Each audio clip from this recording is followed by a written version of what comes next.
और space sector के सभी वैज्ञानिक एवं इंजीनियर्स और मेरे प्यारे देशवासियों, आप सभी को नेशनल स्पेस डे की बहुत बहुत शुभकामनाएं। इस बार स्पेस डे की थीम है आर्यभट्ट से गगनयान तक। इसमें अतीत का आत्मविश्वास भी है और भविष्य का संकल्प भी है।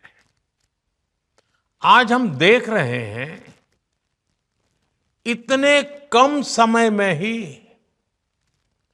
नेशनल स्पेस डे हमारे युवाओं में उत्साह और आकर्षण का अवसर बन गया है। ये देश के लिए गर्व की बात है। मैं स्पेस सेक्टर से जुड़े सभी लोगों को, वैज्ञानिकों को, सभी युवाओं को नेशनल स्पेस डे की बहुत बहुत बधाई देता हूं।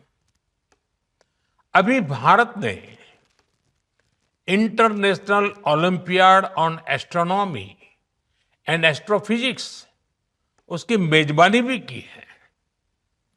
इस कंपटीशन में दुनिया के 60 से ज्यादा देशों से लगभग 300 युवाओं ने हिस्सा लिया।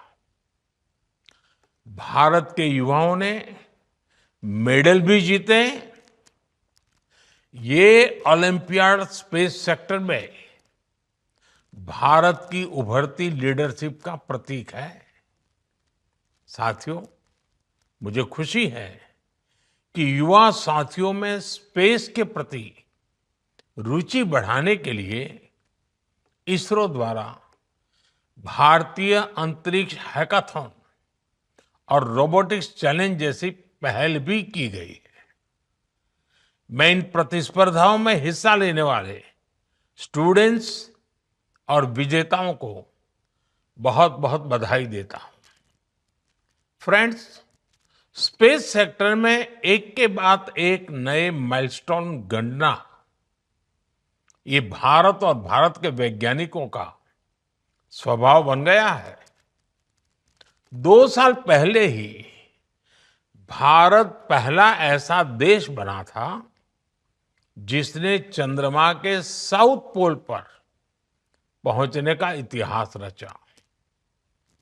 हम स्पेस में डॉकिंग, अनडॉकिंग की क्षमता रखने वाले दुनिया के चौथे देश भी बन गए हैं।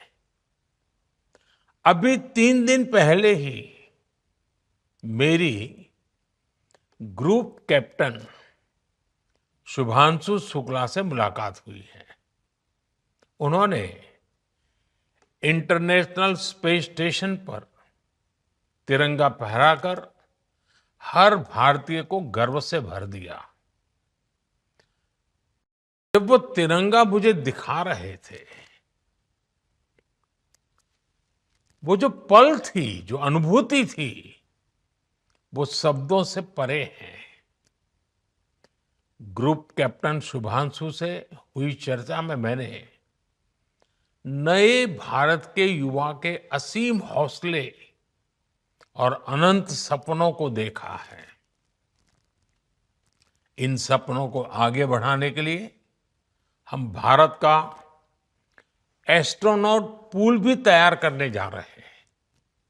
मैं आज स्पेस डे पर अपने युवा साथियों को भारत के सपनों को उड़ान देने के लिए इस एस्ट्रोनॉट पूल से जुड़ने के लिए आमंत्रित करता हूं।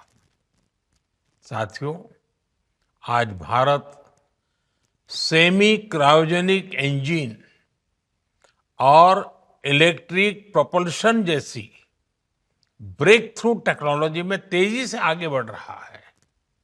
जल्द ही आप सब वैज्ञानिकों की मेहनत से भारत गगनयान की उड़ान भी भरेगा। और आने वाले समय में भारत अपना स्पेस स्टेशन भी बनाएगा। अभी हम मून और मार्स तक पहुंचे हैं। अब हमें गहरे अंतरिक्ष में उन हिस्सों में भी झोंकना है जहां मानवता के भविष्य के लिए कई जरूरी रहस्य छिपे हैं।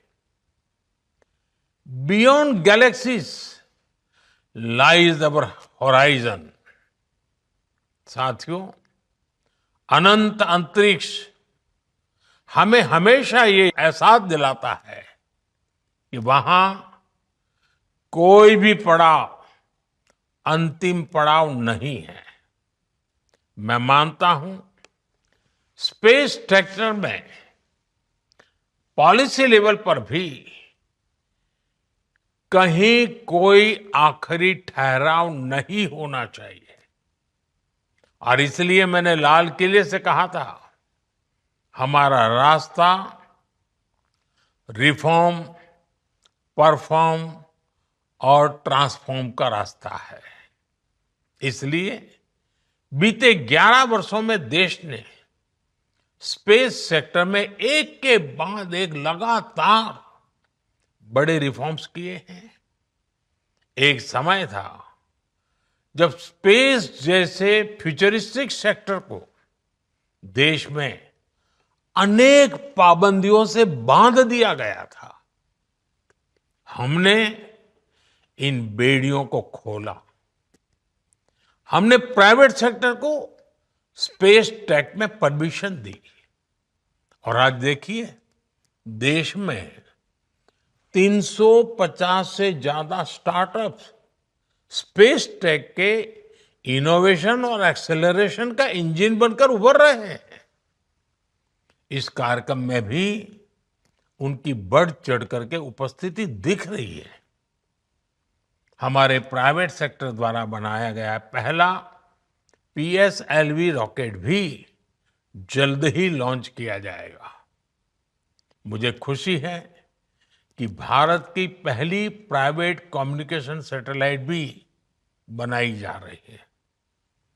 पब्लिक प्राइवेट पार्टनरशिप के जरिए अर्थ ऑब्जर्वेशन सैटेलाइट कॉन्स्टलेशन भी लॉन्च करने की तैयारी है। आप कल्पना कर सकते हैं, स्पेस सेक्टर में भारत के युवाओं के लिए बहुत बड़ी संख्या में अवसर बनने जा रहे हैं। साथियों, मैंने 15 अगस्त को लाल किले से ऐसे अनेक क्षेत्रों का जिक्र किया था जिसमें भारत को आत्मनिर्भर होना बहुत जरूरी है। मैंने हर सेक्टर को अपने लक्ष्य तय करने को कहा है।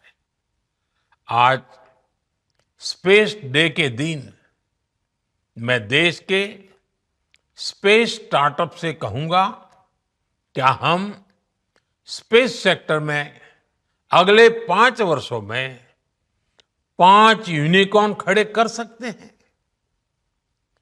अभी हम भारत की धरती से साल में 5-6 बड़े लॉन्च देखते हैं। मैं चाहूंगा कि प्राइवेट सेक्टर आगे आए और अगले 5 साल में हम उस स्थिति में पहुंचे कि हर साल 50 रॉकेट लॉन्च कर पाए, हर सप्ताह एक। इसके लिए देश को जिन नेक्स्ट जन रिफॉर्म की जरूरत है वो करने का सरकार का इरादा भी है और इच्छा शक्ति भी है। मैं आपको विश्वास दिलाता हूं, सरकार हर कदम पर आपके साथ खड़ी है। फ्रेंड्स, भारत स्पेस टेक्नोलॉजी को साइंटिफिक एक्सप्लोरेशन के साथ ही ईज ऑफ लिविंग का भी माध्यम मानता है। आज स्पेस टेक भारत में गवर्नेंस का भी हिस्सा बन रहा है। फसल बीमा योजना में सैटेलाइट बेस्ड आकलन हो, मछुआरों को सैटेलाइट से मिल रही जानकारी और सुरक्षा हो, डिजास्टर मैनेजमेंट हो या पीएम गति शक्ति नेशनल मास्टर प्लान में जियो स्पेशियल डेटा का इस्तेमाल हो। आज स्पेस में भारत की प्रगति सामान्य नागरिकों का जीवन आसान बना रही है। इसी दिशा में केंद्र और राज्यों में स्पेस टेक का इस्तेमाल बढ़ाने के लिए कल नेशनल मीट 2.0 का आयोजन भी हुआ है। मैं चाहूंगा ऐसे प्रयास आगे भी चलते रहें। हमारे स्पेस स्टार्टअप भी नागरिकों की सेवा के लिए नए सॉल्यूशंस दे, नए इनोवेशंस करे। मुझे विश्वास है आने वाले समय में अंतरिक्ष में भारत की यात्रा नई ऊंचाइयों को छुएगी। इसी विश्वास के साथ आप सभी को एक बार फिर नेशनल स्पेस डे की बहुत बहुत बधाई। धन्यवाद।